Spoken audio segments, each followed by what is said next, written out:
اے بیٹو، یوں کرو کہ ایک دفعہ پھر جاؤ اور یوسف اور اس کے بھائی کو تلاش کرو، اور اللہ کی رحمت سے نا امید نہ ہونا کہ اللہ کی رحمت سے تو کافر لوگ ہی نا امید ہوا کرتے ہیں۔ پھر جب وہ یوسف کے پاس گئے تو کہنے لگے کہ اے عزیز، ہمیں اور ہمارے اہل و عیال کو بڑی تکلیف ہو رہی ہے، اور ہم یہ تھوڑا سا سرمایہ لائے ہیں، آپ ہمیں اس کے عوض پورا غلہ دے دیجئے اور ہم پر خیرات کیجئے کہ اللہ خیرات کرنے والوں کو ثواب دیتا ہے۔ یوسف نے کہا، تمہیں معلوم ہے کہ جب تم نادانی میں پھنسے ہوئے تھے تو تم نے یوسف اور اس کے بھائی کے ساتھ کیا کیا تھا؟ وہ بولے، کیا واقعی تم ہی یوسف ہو؟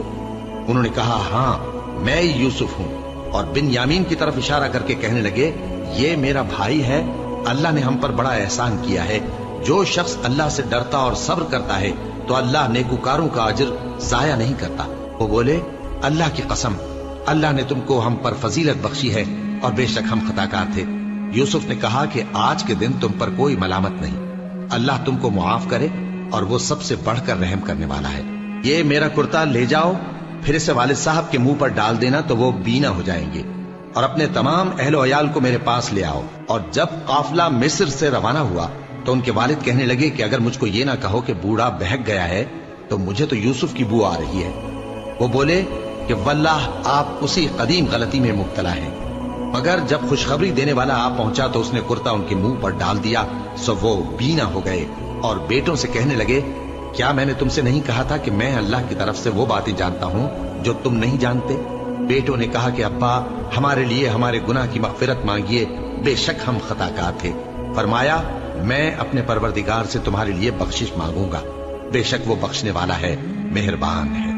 پھر جب یہ سب لوگ یوسف کے پاس پہنچے تو انہوں نے اپنے والدین کو اپنے پاس جگہ دی اور کہا، مصر میں داخل ہو جائیے، اللہ نے چاہا تو امن و امان سے رہیے گا۔ اور اپنے والدین کو تخت پر بٹھایا اور سب ان کے آگے سجدے میں گر پڑے۔ اور اس وقت یوسف نے کہا، ابا جان، یہ میرے اس خواب کی تعبیر ہے جو میں نے پہلے بچپن میں دیکھا تھا۔ میرے پروردگار نے اسے سچ کر دیا، اور اس نے مجھ پر بہت سے احسان کیے ہیں کہ مجھ کو قید خانے سے نکالا، اور اس کے بعد کہ شیطان نے مجھ میں اور میرے بھائیوں میں فساد ڈال دیا تھا، آپ کو گاؤں سے یہاں لایا۔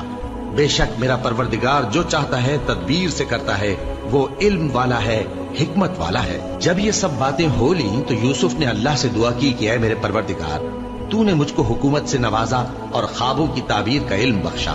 اے آسمانوں اور زمین کے پیدا کرنے والے، تو ہی دنیا اور آخرت میں میرا کارساز ہے۔ تو مجھے دنیا سے اپنی اطاعت کی حالت میں